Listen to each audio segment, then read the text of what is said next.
Olá a todos, eu sou Zulina Lira, professora da Universidade Federal de Pernambuco do Departamento de Fonoaudiologia.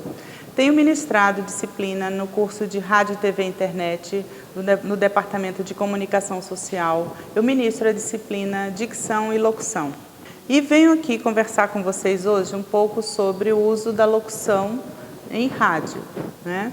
O rádio é um meio de comunicação em que se utiliza exclusivamente a voz como veículo de informação. E então, o locutor precisa conhecer muito bem a própria voz, suas possibilidades e limitações. Deve fazer uso consciente da própria voz, cultivar hábitos saudáveis, como uma alimentação balanceada, praticar exercícios físicos, lazer e dormir bem. Isto é, o que é bom para a qualidade de vida é bom para a voz. Sabemos também que a tendência nos meios de comunicação é uma linguagem coloquial, uma fala mais natural, mais espontânea e mais expressiva. Esse é o estilo que o locutor de rádio deve adotar ao transmitir informações, preservando a emoção na voz, pois esta é a embalagem que reveste a notícia. E então ele deve possuir atributos vocais que favoreçam uma comunicação eficaz. E quais são tais atributos? Articulação precisa, ou seja, para favorecer a inteligibilidade da fala. Um pitch adequado. E o que vem a ser esse pitch adequado? O pitch é a sensação psicofísica de frequência, ou seja, quando a gente escuta uma voz, se ela soa grave, se ela soa agudo, não é? Então, esse tipo de frequência é que também pode favorecer a credibilidade da mensagem. E esse pitch deve ser adequado à idade e ao sexo do locutor. Uma outra característica, um outro parâmetro vocal importante é que esse locutor tenha o que se chama de ressonância equilibrada, ou seja, um foco ressonantal difuso para que a voz possa soar clara e agradável. Imagina você ter uma locução com alguém fazendo uma voz com uma contaminação nasal importante, né? Ou se essa voz se apresenta um pouco assim, com a ressonância baixa, pouco favorecida, dando a impressão de cansaço. Então é muito importante que esse profissional tenha a sua ressonância equilibrada. Mas isso só não é suficiente. Se fosse assim, todo pessoa poderia fazer locução. Mas o que é importante, além disso, de ter uma voz equilibrada? É importante que a eficiência na transmissão da informação também depende do uso adequado dos recursos prosódicos, os quais devem ser utilizados conforme o tipo de informação, o estilo do programa, a emissora e, é claro, o público ouvinte. Assim, a velocidade de fala deverá variar conforme o contexto, podendo ser mais rápida ou mais lenta, não é? Então vai depender muito do estilo de programa, do produto que você está divulgando, não é? Do assunto que você está apresentando. Então a velocidade de fala poderá variar também. Então a velocidade de fala poderá variar também para tornar essa comunicação mais eficiente, para prender esse ouvinte, para despertar o interesse do ouvinte sobre aquilo que você está falando, sobre o que você está divulgando, sobre o que você está informando.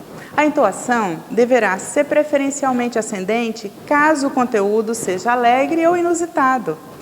Mas, se é triste, o contorno melódico deverá ser descendente. A palavra em um enunciado poderá ser destacada por diferentes tipos de ênfase. Sobre o acento primário, por exemplo, se eu digo o seguinte enunciado: Maria é uma menina bonita. Eu valorizei, né, a sílaba tônica da palavra bonita. Também poderemos variar, né, a nossa prosódia, valorizando o texto, o discurso, fazendo o deslocamento do acento secundário. Por exemplo, nesse enunciado, felicidade não se compra, eu posso também dizer de outra forma, assim, felicidade não se compra. Além desses recursos, tem-se um outro elemento importantíssimo, que é a pausa. A pausa, ele pode ser empregado no discurso para gerar efeito de sentido. Por exemplo, num poema de Manuel Bandeira, em que eu possa falar assim: quero tanta coisa, mas basta de lero-lero. A combinação equilibrada desses recursos resultará na expressividade vocal do falante. Mas para que a voz atenda à demanda social e de trabalho, o locutor precisa trabalhar a sua voz como um atleta prepara o seu corpo.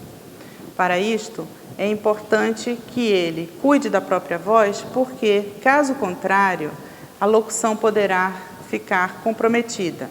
A voz poderá soar crepitante. E o que vem a ser uma voz crepitante? É uma voz em que sai desta forma, por falta, por exemplo, de hidratação. Uma voz em que tem muco nas pregas vocais pode deixar a voz com essa característica, né?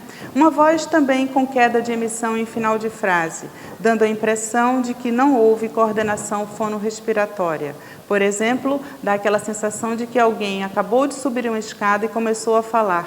Então, hoje estamos aqui para falar com vocês sobre um determinado tema e eu estou falando, estou dando a impressão de pessoa cansada, de que faltou fôlego, não é? E ao mesmo tempo, às vezes, falar, e de outra forma também eu posso fazer com que essa voz caia em final de frase e que essa voz seja pouco percebida pelo meu ouvinte. Então eu vou falando, e aí, final de frase não foi ouvido, e então eu volto a me abastecer, respirando, para falar de forma em que a minha voz esteja projetada. Também deve ser evitado falar muito forte, porque desta forma que eu estou falando agora, eu posso passar a impressão ao meu ouvinte de que estou sendo agressiva. É claro que às vezes o contexto, em situação de indignação, é interessante que eu fale desta forma, mas falar o tempo todo, por exemplo, numa situação de um convite para participar de uma corrida, por exemplo,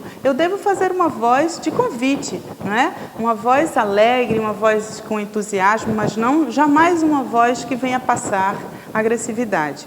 Então, outro aspecto que é comum, que pode trair a voz, a qualidade vocal do profissional, é fazer uso de ataques vocais bruscos, ou seja, iniciar palavras começadas com vogais em que eu fale de uma forma brusca, como se eu estivesse arranhando as minhas pregas vocais. Então, eu vou falar e faço assim, às vezes, é diferente de falar às vezes, ok? Então, todas essas condutas, né, de uso da voz que não sejam favoráveis a uma comunicação eficaz devem ser evitadas. Para isto, manter hábitos vocais saudáveis, realizar aquecimento e desaquecimento vocal, respeitando sempre as possibilidades e limitações da própria voz, permite ao locutor fazer um bom uso de sua voz por um bom tempo, né? Porque a voz, ela deve durar enquanto a vida durar.